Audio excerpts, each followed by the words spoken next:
নেতা কখনো তার জাতিকে বিভক্ত করতে পারে না। মুক্তিযোদ্ধা বনাম রাজাকার, এইভাবে একটা দেশের মানুষকে বিভক্ত রাখা, এটা হচ্ছে ভারতীয় রাজনৈতিক বয়ান।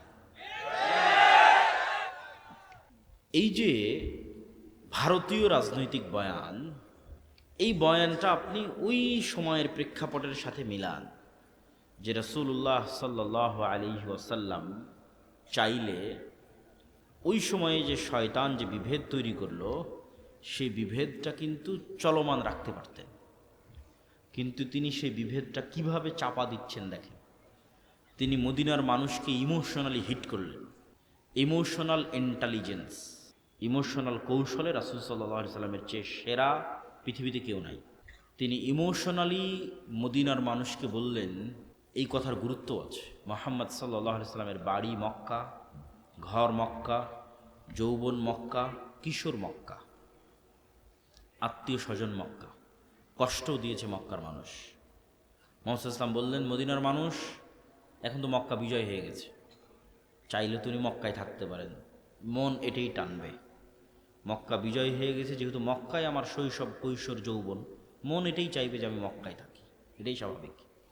মুহাম্মদ সাল্লাল্লাহু আলাইহি সাল্লাম বলেন, মদিনার মানুষ, মক্কার মানুষ নিয়ে গেল সকল গনিমতের মাল, আর তোমরা নিয়ে যাবে মুহাম্মদ সাল্লাল্লাহু আলাইহি ওয়াসাল্লামকে। বলেন আল্লাহু আকবার। কোথায় হিট করেছে রাসূল সাল্লাল্লাহু আলাইহি ওয়াসাল্লাম দেখেন। মদিনার মানুষের চোখে পানি, যে এর চেয়ে বড় ভালোবাসার নিদর্শন আর কি হতে পারে, যে স্বয়ং মুহাম্মদ সাল্লাল্লাহু আলাইহি ওয়াসাল্লাম আমাদের সাথে আমাদের বাড়িতে এবং ঘরে ফিরে যাবে, এবং তিনি আমাদের সাথেই থাকবে, আমাদের শহরে মারা যাবে, আমাদের সাথে খাবে এবং উঠবে। এটা তো সারা পৃথিবীতে ক্রয় করা যাবে না। এই সামান্য গনিমতের মালের বা কি দাম আছে? এই যে আল্লাহর নবী তার জাতিকে বিভক্ত হতে দিলেন না, এক রাখলেন। নেতা কখনো তার জাতিকে বিভক্ত করতে পারে না, কিন্তু গণতন্ত্র শিখাই বিভক্তি। এখানে বিভক্তি তৈরি না করলে আপনি রাজনীতি করতে পারবেন না। আর যখনই আপনি বিভক্তির পথে আগাবেন, তখনই আপনাকে গীবত করতে হবে, দুর্নাম করতে হবে, মিথ্যা বলতে হবে। অন্যের বিরুদ্ধে তো বহু পরে। আপনি যদি একটা নির্দিষ্ট দলেরও রাজনীতি করেন, ওই দলেরই মনোনয়ন নেওয়ার জন্য ওই দলের অন্য মনোনয়ন প্রার্থীর সাথে আপনাকে যেই অসম প্রতিযোগিতায় লড়তে হবে, সেই অসম প্রতিযোগিতায় টাকার খেলা আছে, মিথ্যার খেলা আছে, দুর্নীতির খেলা আছে। আপনি ওই টাকার, ওই মিথ্যা, ওই দুর্নীতির খেলা না খেললে আপনি নিজেই নিজের দলের মনোনয়ন পাবেন না। তাহলে আমি কি বলতে চাচ্ছি, যে গণতন্ত্র টপ টু বটম পুরো কালচারটা যেই সিস্টেমের উপর দাঁড়িয়ে আছে, এই সিস্টেমটা মিথ্যার সিস্টেম, গীবত এবং পরনিন্দার সিস্টেম। আর মিথ্যা, গীবত, পরনিন্দা কার স্বভাব? হ্যাঁ, শয়তানের তো অবশ্যই, কিন্তু আমি যেই টপিকে আছে, গোলামের স্বভাব। কার স্বভাব? আর একটু জোরে বলেন, কার স্বভাব? গোলামের স্বভাব। তাহলে এই কালচারের মধ্যে দিয়ে যত এমপি সংসদ ভবনে যাচ্ছে, এরা স্বাধীন না গোলাম?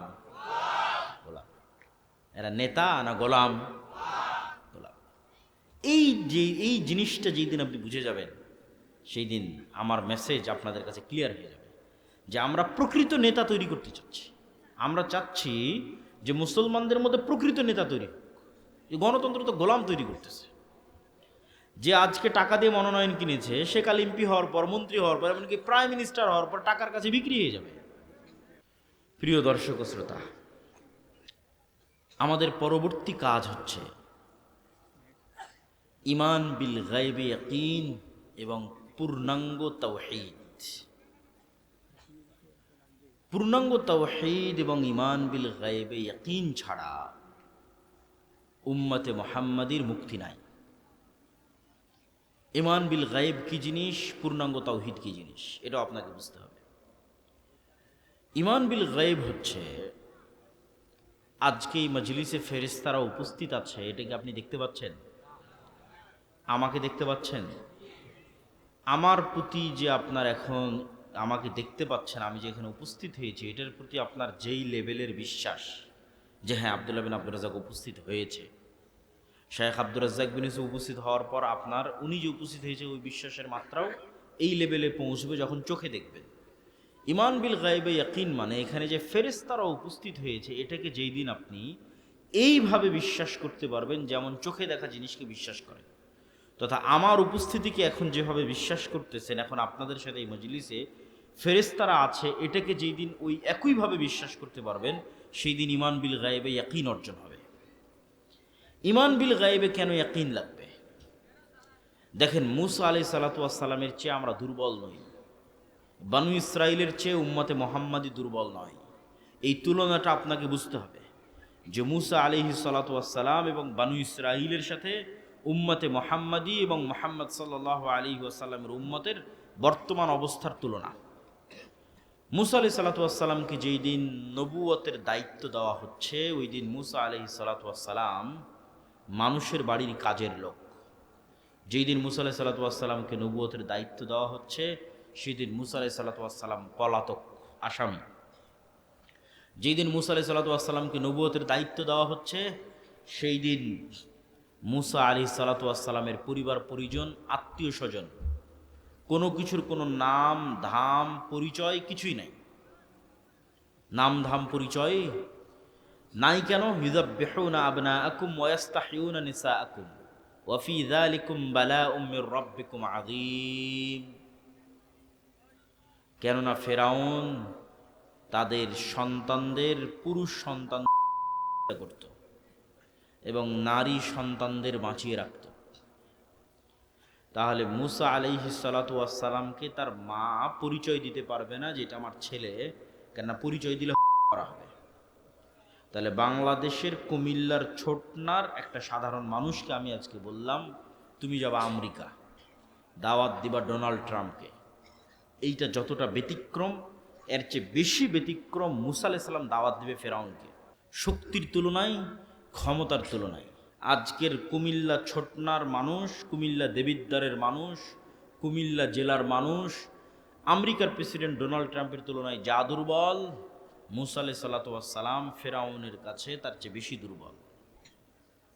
আপনি শুধু মিলান যে আপনাকে যখন আমি বলছি যে আপনি যাবেন আমেরিকায় এবং দাওয়াত দিবেন তার প্রেসিডেন্টকে, এমত অবস্থায় যে আপনি আমেরিকার আদালতে দণ্ডপ্রাপ্ত আসামি, আপনি আমেরিকা থেকে পলাতক, এবং পলাতক অবস্থায় খুব আলিশান আছেন না, মানুষের বাড়িতে কাজ করে খাচ্ছেন। আপনার কোনো পাড়া প্রতিবেশী আত্মীয় স্বজন আছে? না, নাই। পাড়া প্রতিবেশী আত্মীয় স্বজন নাই। তাহলে এবার বুঝবেন কেন মুসা আলাইহিস সালাম বেশি দুর্বল। আপনার তো সবই আছে। এমতো অবস্থায় মুসা আলাইহিস সালামের পক্ষে কখনোই সম্ভব নয় যে তিনি ফেরাউনের মুখোমুখি হবেন, একটা শর্ত ছাড়া। সেটা হচ্ছে মুসা আলাইহিস সালাম যদি গায়েব দেখতে পান এবং গায়েব জানেন এবং গায়েবে ইয়াকিন তৈরি হয়, তবে সম্ভব। মুসা আলাইহিস সালামকে গায়েব দেখাতে হবে, মুসা আলাইহিস সালামের অন্তরে গায়েবের উপর ইয়াকিন তৈরি করতে হবে। মহান আল্লাহ সেই পথই বেছে নিয়েছেন। মুসা আলাইহিস সালাতু ওয়াস সালামকে বলা হলো, তোমার হাতের লাঠি ছেড়ে দাও। আল্লাহ এটা বললেন না যে আমি জান্নাত থেকে একটা লাঠি এনেছি, আসমান থেকে একটা লাঠি এনেছি, সেই লাঠিটা তোমাকে দিচ্ছি, এটা ছাড়লে সাপ হবে। তাহলে ওই মাত্রার বিশ্বাস তৈরি হতো না, যেই মাত্রার বিশ্বাস দরকার ফেরাউনের মুখোমুখি হওয়ার জন্য। এখন এই বইটা আমি হাতে করে আছি, আজ 5 বছর 10 বছর থেকে আমি এই বই পড়ি, আমার হাতেই আছে। আমার হাতে 5-10 বছর থেকে যে লাঠি আছে, সেই লাঠি এখন সাপ হচ্ছে। আসমান জান্নাত থেকে আসা বিশেষ লাঠি তো সাপ হতেই পারে, অস্বাভাবিক কিছু নয়। আমি তো নিজে এই লাঠিকে গাছ থেকে ভেঙে কেটেছি, এটা তো কোনো স্পেশাল লাঠি নয়, এটা তো নর্মাল লাঠি, আমি ব্যবহার করছি 10 বছর থেকে। এটা কেমনে সাপ হতে পারে? এটাই গায়েব, যে গায়েবে আল্লাহ সুবহানাহু ওয়া তাআলার ক্ষমতা কত বেশি, এটার একটা আলামত মুসা আলাইহিস সালাতু ওয়াস সালাম দেখছেন। এবং এটাই ছিল কারণ যে জাদুকরেরা কেন সিজদা করবে। আপনি নিশ্চিত থাকেন, জাদুকরদের হাতের লাঠি এবং জাদুকরদের দড়িও সাপে পরিণত হয়েছিল। জাদুকরদের হাতের লাঠি এবং দড়ি সাপে পরিণত হওয়ার পরেও মুসা আলাইহিস সালামের সাপে এমন কি ছিল যে তারা সিজদা দিল। অনেকেই মনে করে যে মুসা আলাইহিস সালামের সাপ তাদের সব সাপ খেয়ে ফেলেছে, এই জন্য।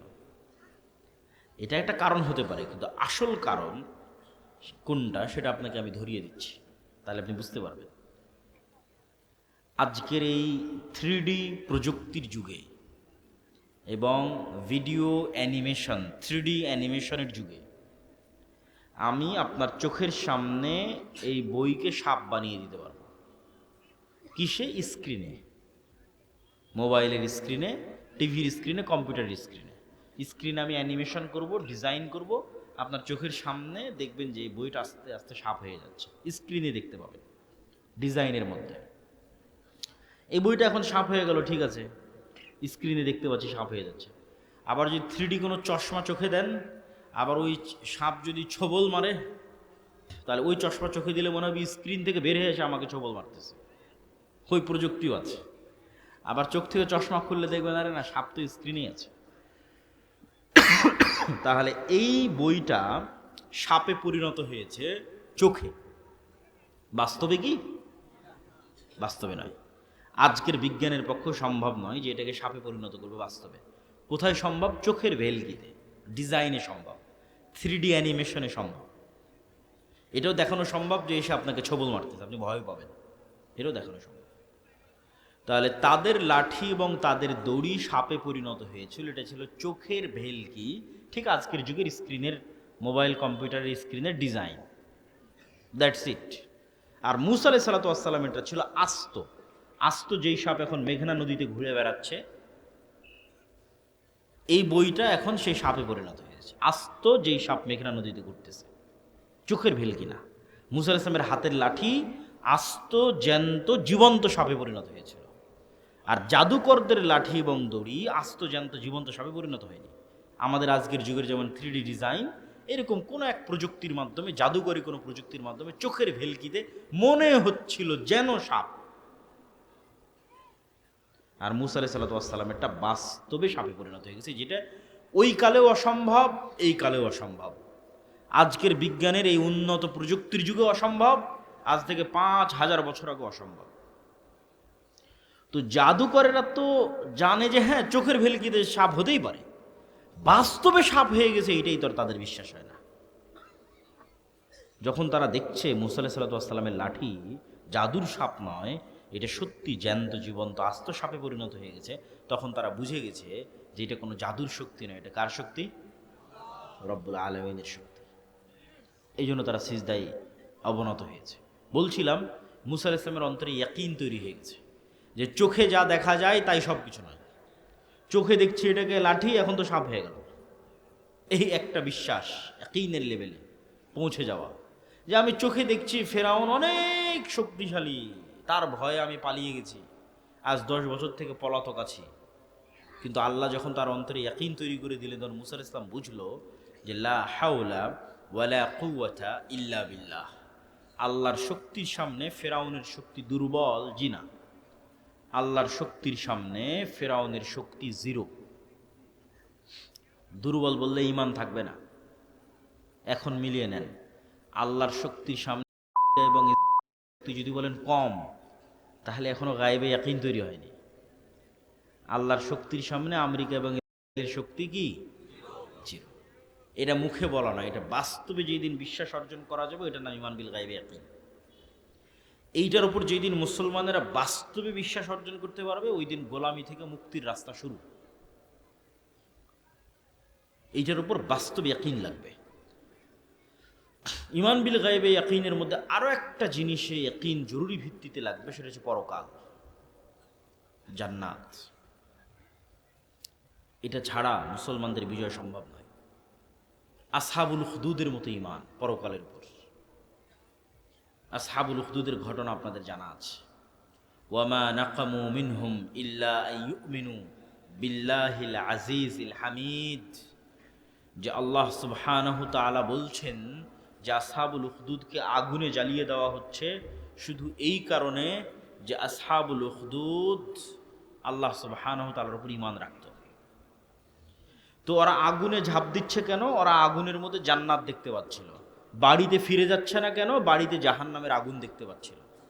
এটা এমনি দেখতে পাওয়া না, বাস্তব দেখতে পাওয়া। বাস্তব যে আমার সামনে জ্বলন্ত আগুন আছে, এটা তো জান্নাত। ওরা জান্নাতে ঢুকে গেছে। আসহাবুল উখদুদের লোকেরা আগুনে ঢোকেনি, কিসে ঢুকেছে বলেন তো? জান্নাতে ঢুকেছে। আর ওদের বাড়ি ঘরে ফিরে যায়নি কেন? ওদের বাড়ি ঘরে কি আছে? জাহান্নাম। মুসলমান যেই দিন এইভাবে জান্নাতকে দেখতে পারবে, এইভাবে পরকালকে দেখতে পারবে, সেই দিন মুসলমানদের বিজয় শুরু হবে।